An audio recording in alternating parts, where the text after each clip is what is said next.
This Promoting Action Leadership DVD aims to support managers and leaders in responding to the needs of all stakeholders in further and higher education. The recent ETI Chief Inspector's report recommended that middle managers and coordinators need to provide good leadership and management. The people that you meet in this DVD are all from post-compulsory education.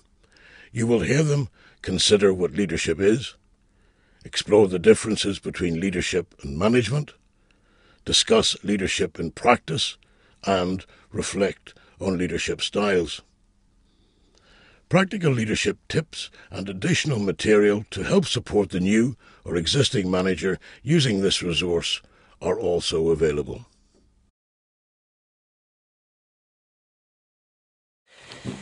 The issue of the development of leaders within the further education sector has become a crucial point within many development plans.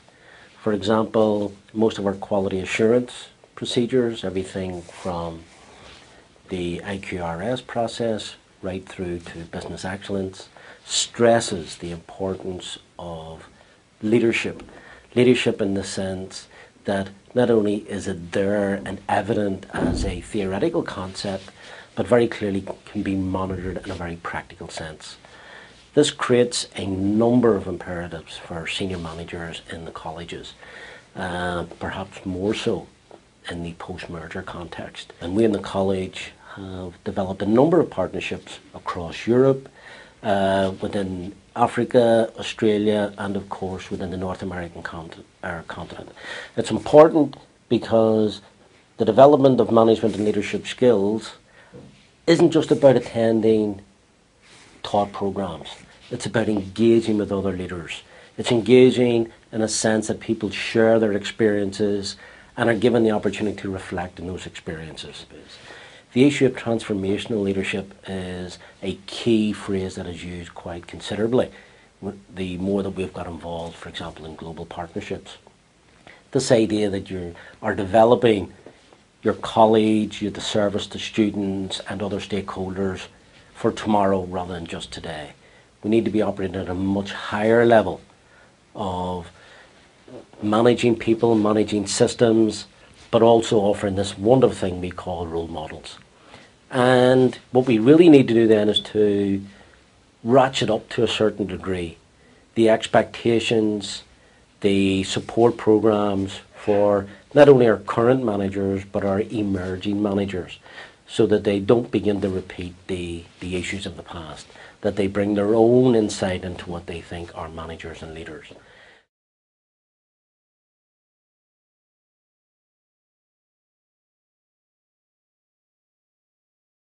I think that leadership is about managing your team, but not controlling your team, giving them the flexibility to be creative, to develop their own ideas, and always to be there in the background that if they need you, or if you think that it's maybe moving away from the focus or the objectives that are set, that you can very gently steer the ship back in whatever direction it needs to go. I think that leadership is also about being open and being able to take criticism from other people as well, because it's also constructive. And if you can stand back and take comment from your team that something maybe isn't working particularly well, and accept that in the context that it's being offered, and progress with it, then that's a learning experience for everyone, because I think leaders are always learning as well, just as your team are always learning, and I think that that's vitally important.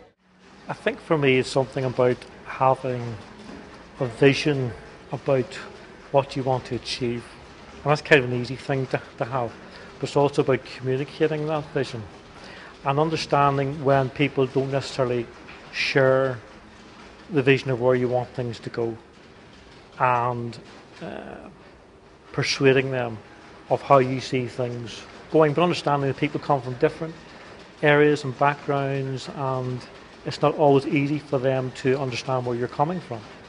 It's about communication. The qualities of leadership can sometimes be embodied in an individual, and what it's all about is a mix of thinking up the overview, engaging in people or a team of people at senior level that can help you translate and break that down into practicalities so that it will translate right down to the ground, to the punter on the ground, who will share what you're going to do at their own level, know how they're going to do it and when they're going to do it, and at the end of it all, what you have through a process of clarity, communication and engagement, you have a kind of single sign-on where people know what they're going to do, when they're going to do it and how they're going to do it. So that's what I think leadership should be. What it means to me is a good leader is somebody you want to follow, and it's somebody that will lead you and you're prepared to follow. But I think a very important aspect of it is the trust has to be there. I feel that somebody can't lead you if you don't trust them. So the trust has to be there. And it's also somebody who allows you to, gives you autonomy, and they're not standing over you. They're not sort of managing you and micromanaging you. They have to let you, give you the autonomy and freedom. And I suppose that's back to the trust factor and respect, where they allow you to get on with the job. Recent conversation about leadership has been about someone like Abraham Lincoln, who inspired people to the point where he brought them with him even in times of great difficulty. Brought them through to the point then where thousands of lives were lost, but people still believed in him because he had a vision and a strength and a humility about him. Because it could well be that if you're a level 4 leader, like Jim Collins says, you have vision and integrity, etc., but maybe you don't have that humility behind you. Whereas somebody who isn't necessarily out for themselves or out for the organisation, but has that passion and belief and strength in order to carry people forward with them. And I think then, if you're going through a time of change, being able to articulate that vision and being able to sell that to people and bring people with you and communicate that vision is very, very important. Because if you don't know yourself what the vision is, how on earth are you going to bring anybody else forward with you? There's one characteristic for me that is above all other characteristics, and that is compassion. Compassion to me is when we don't like someone. We don't have to like everyone, but we need to be compassionate to their dreams, their desires, what they want in life, and that goes across the board, not only in the people that we manage, but in their lives. And so I believe that compassion maybe is the answer to getting us past difficulties when we need to be caring about the person and what they want in life. So it's a real human aspect you're looking for, and you think that's very important in a leader. It's probably the critical point, and then I can look at all the other leadership qualities. But you have to be kind, you have to be compassionate about things and people before you can move forward into making change. I believe in being a role model.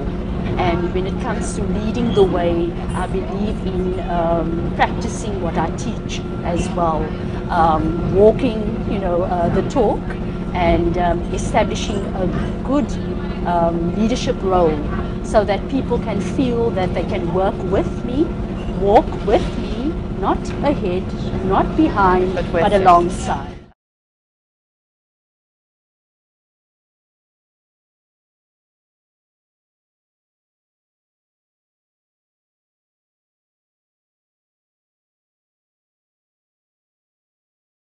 The first thing you say there, leadership, management, it is the same thing, but it's the situation that makes the differences. If you're working to achieve an objective, the same thing applies to both, but it's actually the way they go about it. Leadership compared to management, I think the more imminent the situation is, the greater you would lean towards leadership in terms of, say, a ship at sea, engine trouble, and a Force 12 coming. You don't want to sit down and have a committee meeting about it. You got to go and do it. I think the commonality in our discussions, certainly one commonality was that the leaders have the vision.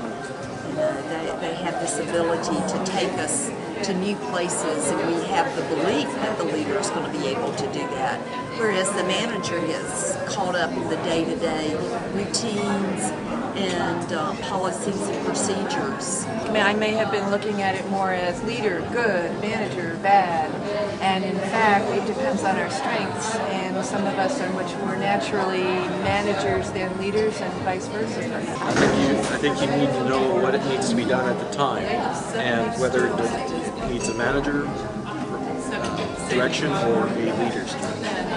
So I see it as two. And I think the more time we spend as leaders or managers, the more instinctively that switch becomes. You do it without even realizing.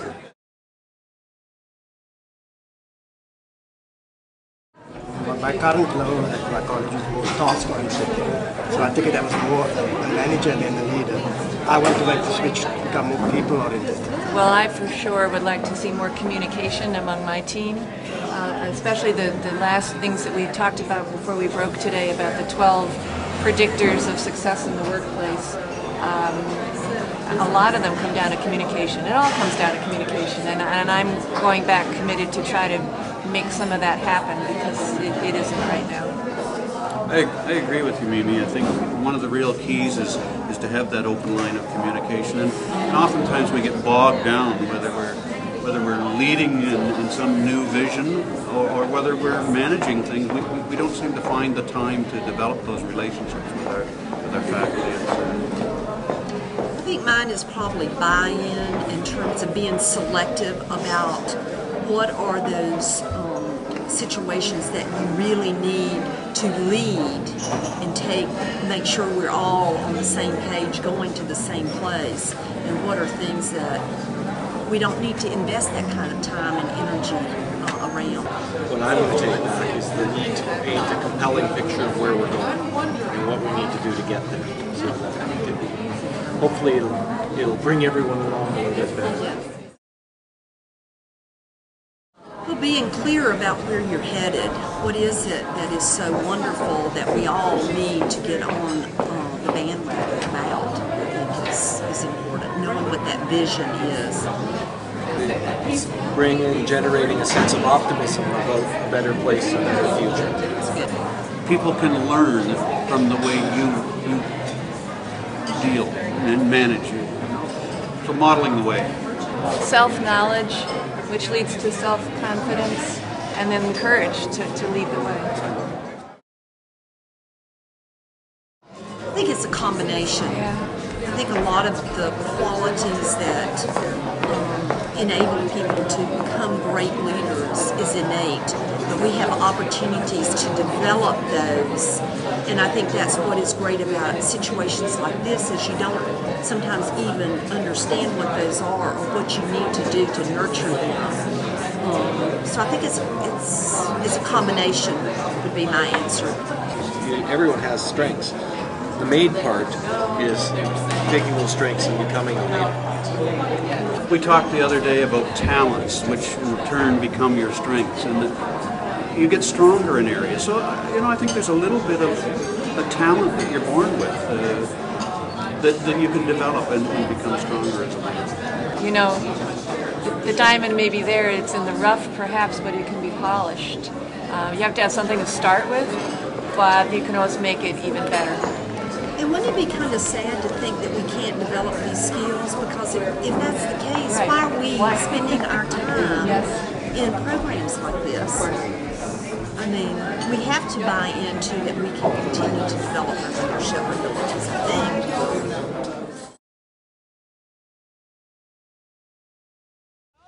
A great leader to me is a person that looks to people first. That they don't lead from in front, and they don't lead from behind, but they lead alongside and do it in a supporting way. And great leaders, people are drawn to walk along with them rather than following in behind them necessarily or being pushed.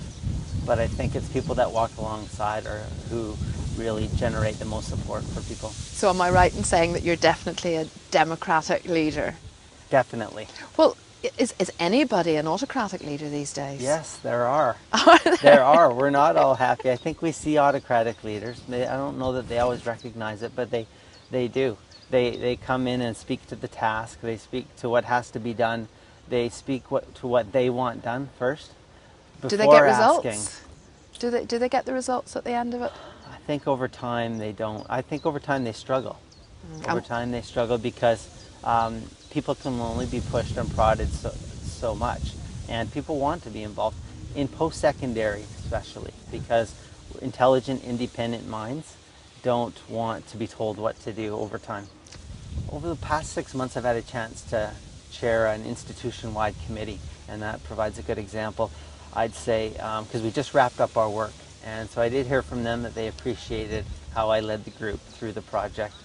And I suppose the one thing that stuck out is I modeled what I wanted us to achieve, and I was willing to take on some of the work myself. Delegated some, but showed them that I was willing to do some of the work. So you led by example? That. Yeah, I modeled the way and led by example. One of the elements of today that has really stood out for me has been that people are not only talking about leadership, but I'm seeing tremendous examples of it being put into practice in very practical ways. The caring attitude between the group, since the way they look out for each other, the laughter, the fun. I must confess I was really too impressed to have the opportunity with Harry this morning to look at the De Bono rooms in Connig Wilhelm and the School for the Future. And again, his off-the-cuff enthusiasm for what he does and an absolute passionate belief and learning came across to me. And that has had me thinking today about signs of leaders. And I don't mean necessarily signs in terms of their bearing, their language, the styles they adopt. I mean actual physical signage, because Connig Wilhelm and School for the Future is very much about being at the cutting edge, if you like, of student-centred learning and collaborative learning as well. And all around that college there are signs, physical signs of that collaboration, pieces of sculpture, the motor vehicle garage doors which had been painted and embellished with flowers by the art people, nooks and crannies whereby students can chill out and take a bit of time out. And so from a perspective of, as a teacher and someone who believes that we really need always to keep our focus on our students, I think those signs, those physical signs, are an indication that yes, we care about you. It's about more than saying it on a flat piece of paper with an mission statement. There are actual physical signs that indicate not only do we care about you, but here's what we have done to demonstrate that caring. It's interesting when we talk about rewards and recognition in any business, and one of the things that I find myself challenged with is that when people are paid to do a job, I figure that's reward enough. Mm-hmm. And I learned this last year. I had in an area, in my cooking area, I had some hard work was being done to break even, because believe me, they hadn't broken even before. Right. So what I found out, what I was challenged with is the staff actually challenged me with why was I not thanking them enough for breaking even, and I'm thinking, yeah, but you're not making a profit. and isn't that your job? Is it? I thank you when you make a profit. But you know, that was a mistake that I realize now, and we've talked a bit about that, in fact, today and yesterday in our program, as to how important it is for people to feel rewarded and recognized. And I have not yet figured out how to do that in a way that I feel ethical about and that they can feel rewarded and recognized.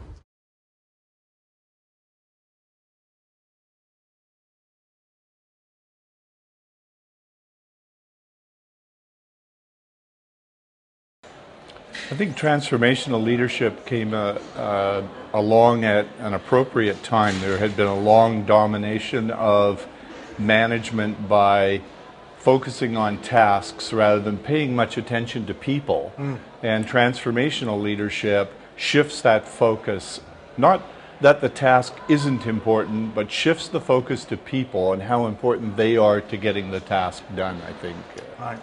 And as Jim Collins would say, it's not just any people, especially in post-secondary. It's really spending lots of time trying to determine who's going to be the right people, literally the right people to get involved in the organization. And that's probably one of the most critical steps for transformational leaders, is to get the right players on the team so that there's mutual understanding, respect and appreciation and valuing of collective ideas as we would move organizations forward.